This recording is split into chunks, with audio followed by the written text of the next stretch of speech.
Hi, today I'm going to discuss why it's important that we have a balance between the cognition aspect of a lesson in S2C and the motor actions required to use in the practice of spelling to communicate with the letterboard or with the keyboard if that's the step that we're up to.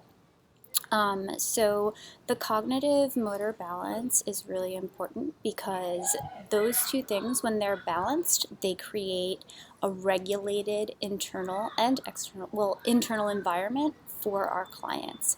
So what I'm going to show you here is something that is referred to as a cognitive motor seesaw. And that, whoop, right there.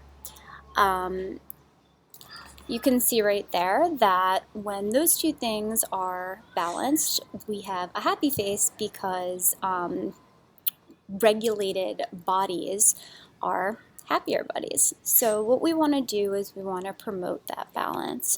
So what we do for S2C is that we always want to do a lesson when we are teaching the letter board. The reason we do that is we want to promote cognition. We want to let our clients know that they're competent. We want them to think, and we don't want we don't want the wrong things to become automatic actions. We don't want to create motor loops. So we still want cognition to be used and occurring. But we want to have it be appropriate for what we're teaching in terms of motor. With S2C, we're teaching our clients to use a letterboard. At first, where they're learning to acquire the skill of using a letterboard by pointing a pen or a pencil. We use a pen or a pencil because grasping a pen or a pencil and pointing with our arm is easier than using the isolated muscles of pointing a finger. Pointing a finger. And we want to try to transfer the fine motor movements that are required for communication, usually that we use with speaking. A lot of fine motor is used with our mouth, to the gross motor movements of the arms that are much easier. So we're kind of creating a different pathway for communication there. But we want to do it in the appropriate steps, in the appropriate manner that promotes the most learning with the ability that is already intact for our clients.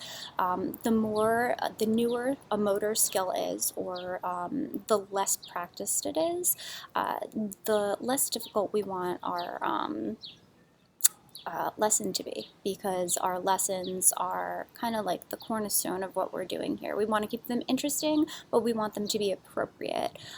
Maybe if our motor is really new and our clients are still, acquiring the skill used to even hold a pen, we want to do a little more, we want to do more spelling and known questions so they can get used to holding the pen and pointing to the letterboard. Maybe when they're, they move up a little bit and they're ready to practice that skill that they've already acquired, we're going to do some more backed questions, some more open things so that they can really communicate what they know.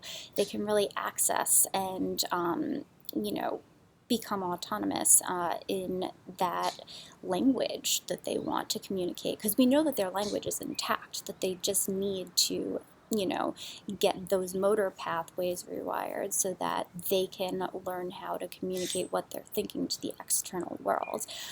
So of course we want to make it as easy as possible for people who have something like apraxia. So we want the board to be placed so that their ocular nerves don't have to really work as hard. We want them to be able to track the board more easily. So we want to create a 90-degree angle there. And we want to keep our lessons appropriate for the skills and for the level at where our clients already are.